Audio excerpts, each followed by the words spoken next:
क्या आपने कभी सोचा है, जब आपको यह सुनने को मिलता है 12 bore gun, 18 gauge gun, .45 ACP, 7.62 mm SLR rifle, .303 Lee Enfield rifle, 9 mm pistol, 5.56 mm INSAS rifle, तो आखिर ये नंबर क्या बताते हैं?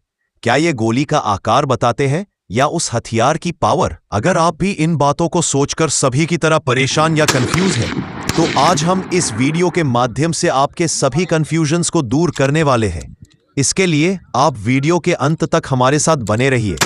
जब भी किसी हथियार का जिक्र होता है तो हम ये नाम जरूर सुनते हैं, बोर, गेज और कैलिबर। तो सबसे पहले हमें इन तीनों शब्दों के अर्थ और अंतर को समझना होगा। मैं constable Monu Yadav, instructor Haryana police RTC Bhondsi, आपको इन सभी फैक्ट्स के बारे में जानकारी देने वाला हूं। इससे पहले आपने यदि वीडियो को लाइक नहीं किया है तो वीडियो को लाइक करें तथा चैनल को सब्सक्राइब करें। तो चलिए शुरू करते हैं। सबसे पहले हम बात करते हैं बोर के बारे में। बोर का शाब्दिक अर्थ होता है आंतरिक व्यास। किसी भी हथियार की बैरल के अंदर के व्यास अर्थात internal diameter of the barrel को ही बोर कहा जाता है।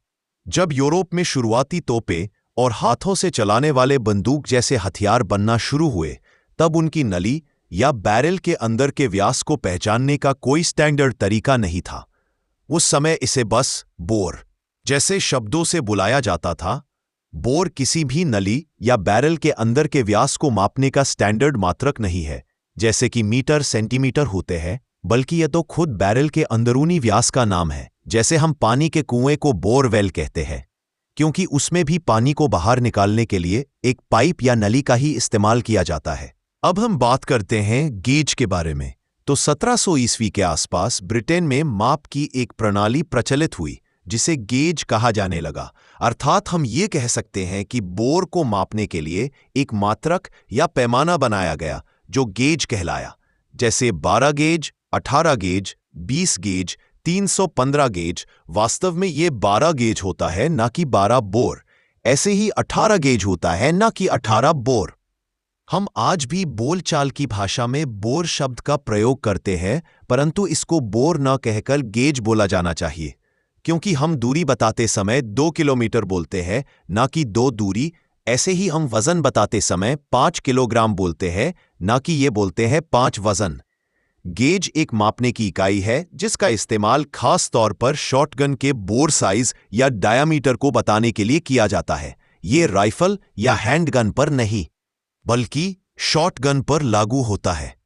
गेज एक माप की कठिन प्रणाली थी। यह सीधे सीधे डायामीटर या व्यास को नहीं बताती, बल्कि गेज का मतलब यह होता है कि उस बोर के समान साइज की कितनी लीड की गोलियां मिलकर 1 पाउंड अर्थात 454 ग्राम वजन बनाती है। इसी संख्या को गेज कहा जाता है। उदाहरण देकर समझाता हूं। अगर एक शॉटगन का बोर ऐसा है कि उसी साइज की 12 लीड बॉल मिलकर 1 पाउंड वजन बनाती है, तो वह 12 गेज शॉटगन कहलाती है।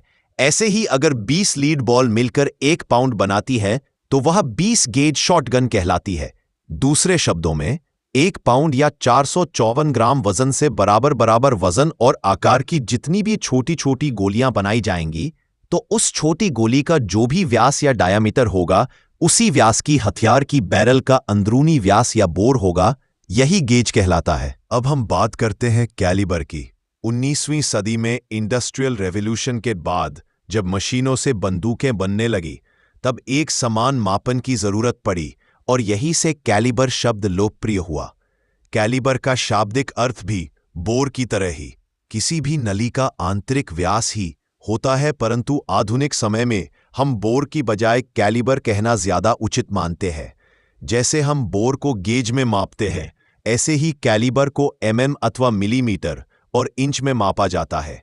जैसे 9 mm pistol, 9 mm carbine machine gun, 7.62 mm SLR, 5.56 INSAS, इन सभी के नाम के साथ mm लगा हुआ है।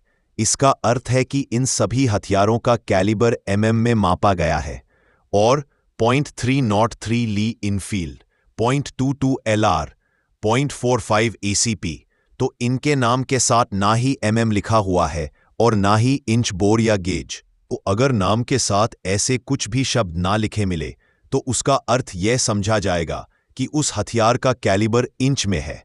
जैसे .303 ली इनफील्ड का अर्थ है इसका कैलिबर .303 इंच है। .22 LR का अर्थ है कि इसका कैलिबर .22 इंच है। जब चिकनी बैरल की जगह बैरल में लैंड और ग्रूव्स अथवा राइफलिंग आई, गोली बैरल से घूमकर निकलने लगी, तो गोली और बैरल का व्यास बिल्कुल मैच होना जरूरी हो गया। यहीं से शुरू हो गया मॉडर्न कैलिबर सिस्टम। अब नामों में गोली का व्यास और केस की लंबाई दोनों आने लगे। द्वितीय विश्व युद्ध के बाद सभी देशों ने अपने हथियार स्टैंडर्डाइज करने शुरू किए। नेटो ने बनाया 7.62 by 51 millimeter NATO, 5.56 by 45 millimeter NATO. Soviet संघ ने बनाया 7.62 बाय 39 मिलीमीटर, 5.45 into 39 मिलीमीटर्स। अब कैलिबर सिर्फ व्यास नहीं, यह पूरा कारतूस डिजाइन का नाम बन गया। आज कैलिबर दो चीजों को दर्शाता है। पहली, गोली का व्यास, दूसरी, पूरी कार्ट्रिज फैमिली। आपको एक इंटरेस्टिंग बात और बताता हूं कि प्रारंभ में कैलिबर या बोर को मापते समय मापने वालों ने अंदरूनी व्यास की बजाय बाहरी व्यास को माप लिया। इसलिए आप देखेंगे कि .38 कैलिबर की पिस्तौल में .357 इंच व्यास की गोली डाली जाती है, और ऐसे ही .44 मैग्नम और .44 स्पेशल कैलिबर की पिस्तौल दोनों में ही .429 इंच व्यास की गोली का इस्तेमाल किया जाता है। इसलिए आर्म्स विशेषज्ञ बताते हैं कि किसी भी हथियार के नाम से उसके कारतूस के आकार का पता लगाना मुश्किल है। इसके लिए आपको उस हथियार के मैनुअल को जरूर देखना चाहिए। फिर भी हमें ज्यादातर हथियारों के नाम से उसकी गोली के साइज का पता लग जाता है।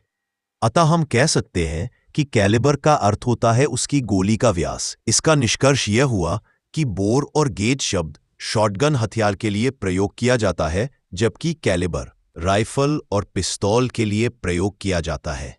बोर और कैलिबर एक दूसरे के पर्यायवाची ही हैं, क्योंकि दोनों का अर्थ एक ही है, बैरल या नली या किसी भी बेलनाकार वस्तु का अंदरूनी व्यास। तो अब आप अच्छे से समझ गए होंगे बोर, गेज और कैलिबर का सही अर्थ।